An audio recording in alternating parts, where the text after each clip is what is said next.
Imperialism to Independence, the outcome of imperialism in Africa, and we're also going to talk about imperialism a bit in the rest of the world. This was known as the Scramble for Africa. This is like the simulation you did in class the other day. So in the 15th century to 17th century, Africa was actually an active trading partner with European nations. And here you can see the major things that were being traded: brass, copper, and textile, slaves, and sugar were also being traded. So prior to the 19th century, European trade with Africa was really controlled by the Portuguese primarily, but also the Spanish, the French, and the English. In some areas were being controlled by the Dutch. And most of the goods, which were in the slave form of slaves and part of the what was known as the triangle trade, slaves, guns, sugar, were going actually over to the New World over here. So later came the age of imperialism. So let's set the stage. Let's go back and talk about how Africa was a really impressive continent with very impressive civilizations in existence. You had the ancient Egyptians, the Nubians, and they had very large, impressive ruins, big civilizations and cultures. They had been ruled by the Persians and the Greeks, and so they had had contact and spread Greek culture and Persian culture in particularly North Africa. Then the Ottoman Empire brought Islam to North Africa, and as we saw in our simulation, the Ottoman Empire dominated North Africa for several centuries. The Roman Empire also controlled North Africa after the defeat of Carthage in the Punic Wars. So why did Europeans seek to colonize Africa? Well, they were motivated by the Industrial Revolution. They were looking for raw materials to fuel their Industrial Revolution, but they were also looking for people to sell their finished products to, so for markets. There was also this intense national pride called nationalism that was happening at this time, and you got to see that a little bit as you guys fought for territory on your maps as well. Missionary activity, this idea that we wanted to convert people to Christianity primarily, and the need to convert people all over the world to both Protestantism and Catholicism. The need for military and naval bases, way stations, ports needed protection, and so then you had a need for naval bases around the world and on the coast of Africa as well. Places to put unwanted people and populations. Some of these colonies were actual penal colonies, places where criminals would be sent. Australia became a penal colony. Lots of islands became penal colonies, so that's where you get rid of people you don't want. Lots of social and economic opportunities. There was a finite amount of land and resources in Europe, and there wasn't an opportunity to grow or own your own land in Europe unless you were an aristocrat. So why not go to one of these new European colonies?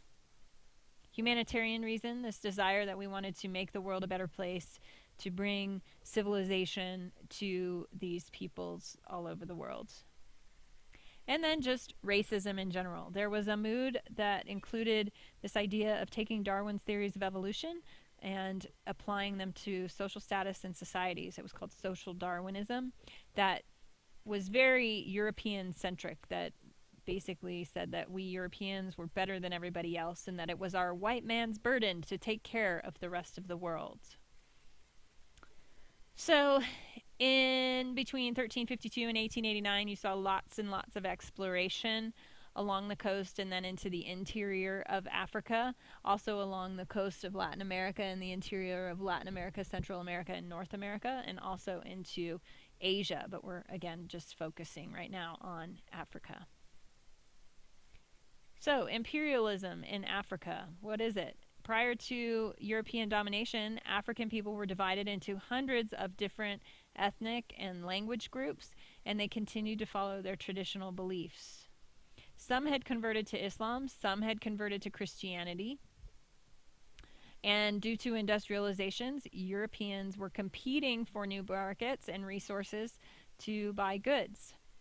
This led to this idea of imperialism in the 19th and 20th centuries. Imperialism means the seizure of a country or territory by a stronger country. You can dominate it politically, economically, or socially. Often, disease and African armies discouraged European exploration prior to the 19th century. And then later, humanitarians, explorers, missionaries who were against the Atlantic slave trade were allowed to travel into the interior. Slave traders had been penetrating and stealing people for a long time. In the 1860s, David Livingstone, a missionary from Scotland, traveled to Africa, and he disappeared into the Central African area. Believing he was dead, an American by the name of Henry Stanley went in to try and find him, and he sort of stumbled across him near Lake Tanganyika. And his greeting was, "Dr. Livingstone, I presume." And it became world famous and reported widely around the world in magazines like National Geographic. Stanley went ahead to explore even further into the Congo, and this sparked the interest of King Leopold II of Belgium, who took control of these lands with treaties and then further exploited these peoples. So here you go, Dr. Livingstone, Sir Henry Morton Stanley. So here you can see some of those explorations in the mid-19th century deep into the heart of Africa.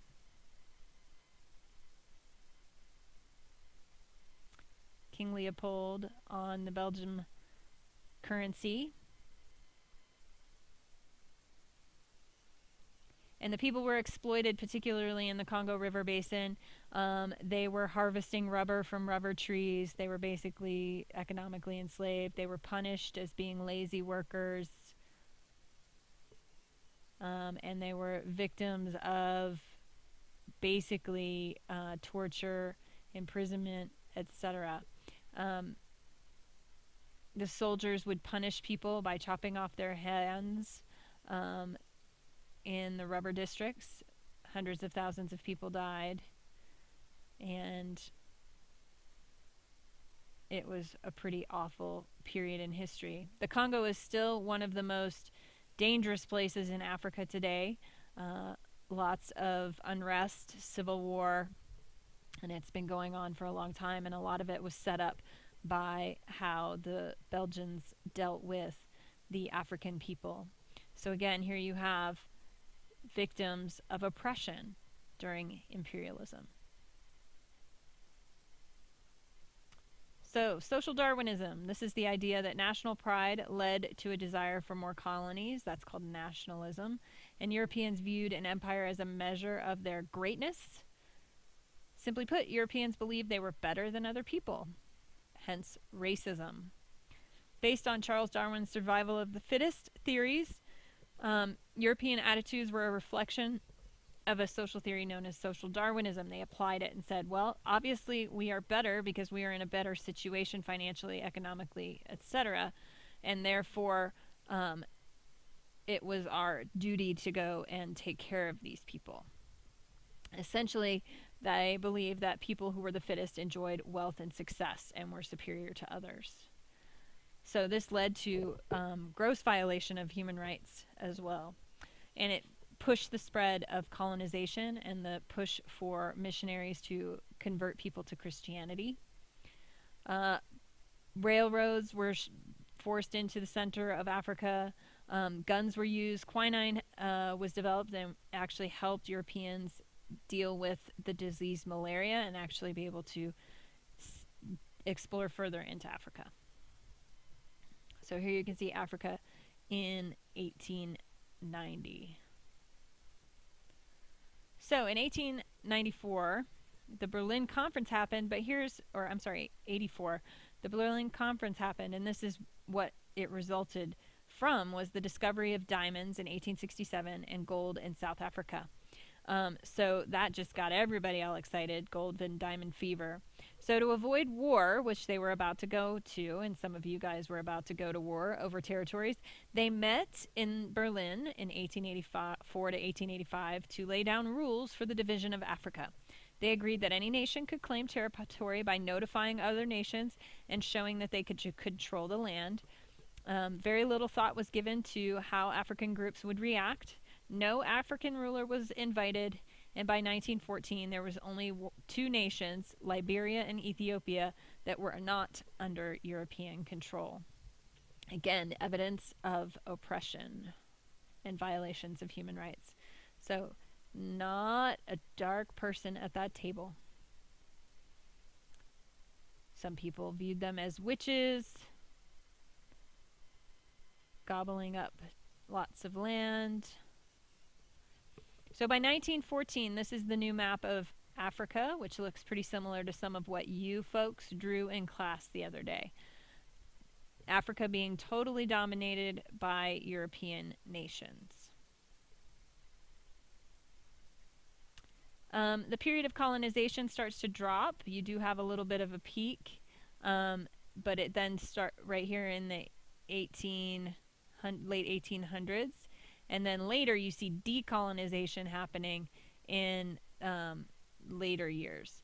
And this colonization peak is really when the world gets carved up.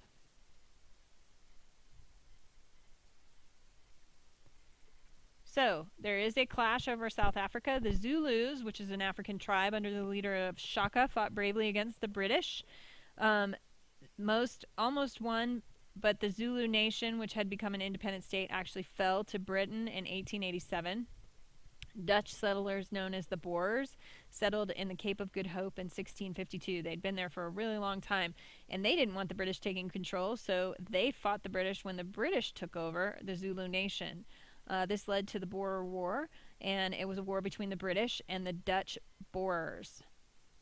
Britain finally won and created the Union of South Africa in 1910, so they took over from the Dutch. So here's the Dutch landing in South Africa in 1652. Shaka Zulu was the tribal leader. Here you have fighters in the Boer War. And this is a man who will later become, during World War II, the British Prime Minister, Winston Churchill. Many of the world's diamond deposits are in South Africa as well as in the Congo region, and there have been major wars fought over those diamond deposits. So what's the legacy of this colonial rule? Well, the negative effects are Africans lost control of their lands and their independence. Many died of smallpox, which was a European disease they had no resistance to. Thousands died resisting European rule, and their traditional cultures were broken down and bisected when you saw the lines going over tribal lands.